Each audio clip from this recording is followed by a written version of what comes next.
Hello friends, সবাই কেমন আছো? আশা করি সবাই খুব ভালো এবং সুস্থ আছো।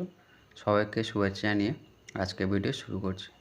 আজকে একটা নতুন টপিক নিয়ে চলে এসেছি, যেটি হচ্ছে ইপিএফের ওপরে।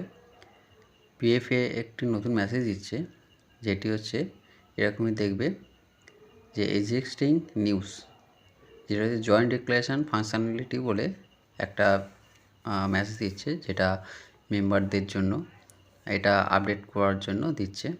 এটা কিছুই না, এটা হচ্ছে যারা কোনো কারণবশত কোনো কোম্পানি থেকে যদি রিজাইন দেয়, তো সেটা জয়েন্ট একটা ডিক্লারেশন দিলে সেটা সেই কোম্পানির যে এমপ্লয়ার আছে তারা সেটাকে আপডেট না করলেও এই জয়েন্ট ডিক্লারেশন যদি দেওয়া যায়, তাতে কী হবে, পিএফে যে অ্যাকাউন্টটা সেটা ক্লোজ হয়ে যায় এবং এর ফাইনাল যে সাবমিশানটা হয়, যেটা উইথড্রলের ক্ষেত্রে আর অসুবিধা হয় না।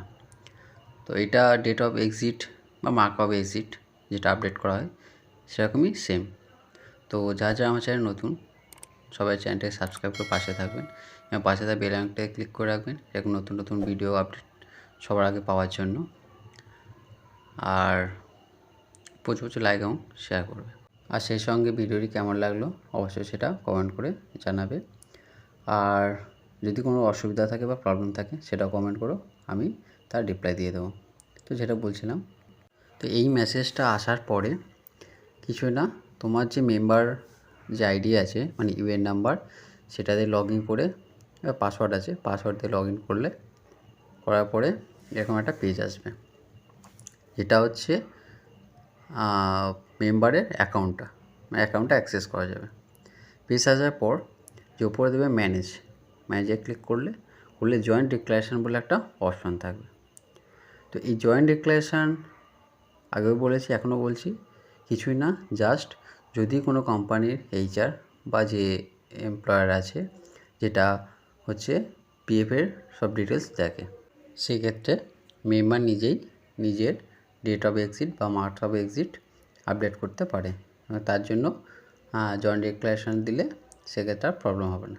তো সেটা কিভাবে করবে তার অনলাইন প্রসেস এবং মোবাইল দিয়েই বাড়িতে বসে করতে পারবে। তার স্টেপ বাই স্টেপ আজকে আমি এই ভিডিওতে আলোচনা করব। তো সবাই স্কিপ না করে সম্পূর্ণটা দেখো। তো জয়েন্ট ডিক্লারেশানে ক্লিক করার পরে এরকম একটা অপশান চলে আসবে, যেখানে তার যে পিএফ যে অ্যাকাউন্টটার ডেট অফ এক্সিট বা মার্ক অফ এক্সিট বা জয়েন্ট ডিক্লারেশান বলো আপডেট করবে, সেটাকে সিলেক্ট করে দেবে। করার পরে গেট ডিটেলস, তো গেট ডিটেলসে ক্লিক করলে এরকম একটা ইন্টারফেস চলে আসবে। তো এখান থেকে সব ডিটেলসগুলো পেয়ে যাবে, যেমন তার এমপ্লয়ের যে আধার নাম্বার, ডেট অফ বার্থ, তার নেম, তার জেন্ডার, তার ফাদার্স নেম বা মাদার্স নেম, তার রিলেশান, তার ম্যারেজ স্ট্যাটাস বা ন্যাশনালিটি, সব কিছু অপশান পেয়ে যাবে। এবং সেই সঙ্গে তার যে পিএফ অ্যাকাউন্ট আছে তার date of joining, date of leaving, তার ডেট অফ লিভিংয়ের কারণ কী, তার রিজন, সব কিছু অপশান পেয়ে যাবে এবং সেখানে সেগুলো সেই অনুযায়ী ক্লিক করতে হবে। করার পরে টিক বক্সে ক্লিক করবে প্রসিড। তো এইভাবে স্টেপ বাই স্টেপ সব কিছু তাকে এন্টার করতে হবে এবং সেটা মানে রাইট হ্যান্ড সাইডে যে বক্স থাকবে সেই বক্সের যে অপশান থাকবে সেই অপশান অনুযায়ী তাকে এন্টার করতে হবে।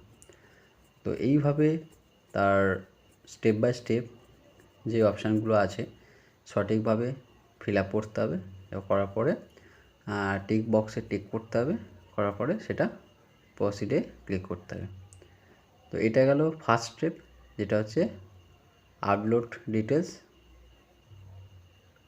এবং তারপরের স্টেপ হচ্ছে মানে প্রসিডে ক্লিক করার পরে যে আপলোড ডকুমেন্টস। এবার যে কারণে সে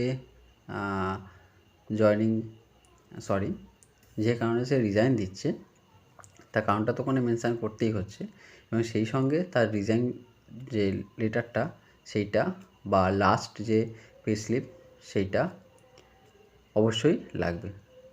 যে কোনো একটি হলে হবে, দুটো হলে আরও ভালো, তাহলে তার যে ডকুমেন্টসটা সেটা আরও সাপোর্টিং হিসাবে কাজ করবে। তো এই ডকুমেন্টসগুলো মাস্ট তাকে ক্যারি করতে হবে।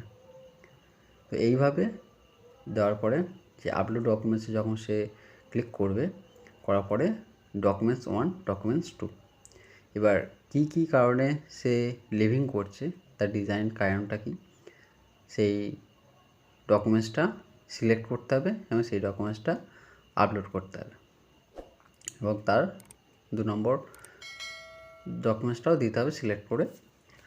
এবার কী কী ডকুমেন্টস লাগবে সেটাও আমি একবার দেখাবো, দেখতে থাকো। এবার হচ্ছে যে রিজনটা কী কারণে আমি রিজাইনটা দিচ্ছি, সেই রিজনের এগেনস্টে যে ডকুমেন্টস সেই সাপোর্টিং ডকুমেন্টসও তাকে আপলোড করতে হবে।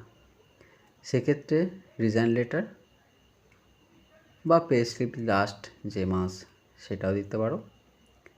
এই দুটোই যে কোনো একটা দিলেই হবে, বা দুটো দিলেও বললাম হবে। হওয়ার পরে চুজ পাইলে চুজ করবে, করার পর সেটা আপলোড। তো এইভাবে স্টেপ বাই স্টেপ তোমাকে সব ডকুমেন্টসগুলো আপলোড করতে হবে। করার পরে সাবমিট। তো সাবমিট করলে তোমার যেটা এটা মানে রিজাইনের যে জয়েনিং ডিক্লারেশনটা সেটা সাকসেসফুলভাবে হলে তোমার ওটা 2-1 দিনের বা কারোর সঙ্গে 2-1 ঘন্টার মধ্যে আপলোড হয়ে যায়। এটা আগে এই অপশানটা ছিল না। 2024 জানুয়ারির পর থেকে এই মেসেজটা আসছে এবং এটা মেম্বার নিজেই মানে এমপ্লয়িজ নিজেই নিজের ডিক্লারেশনটা সাবমিট করতে পারবে এবং সেটা অনলাইনেই বাড়িতে বসে মোবাইল দিয়ে করতে হবে, কোথাও যেতে হবে না বা কোনো এমপ্লয়ারের কাছেও যেতে হবে না। অনেক সময় কী হয়, কোম্পানিতে সে রিজাইন দিয়েই দিল, তার সত্ত্বেও কোম্পানি যে এমপ্লয়িজ আছে মানে যে HR আছেন উনি সেই ডিক্লারেশনটা আপলোড করে না, তার ক্ষেত্রে তার PF পেন্ডিং থেকে যায়। তো সেটা যাতে এমপ্লয়িজ বা মেম্বাররা নিজেরাই করতে পারে তার জন্য এটা PF থেকে নতুন একটি অপশান চালু করেছে।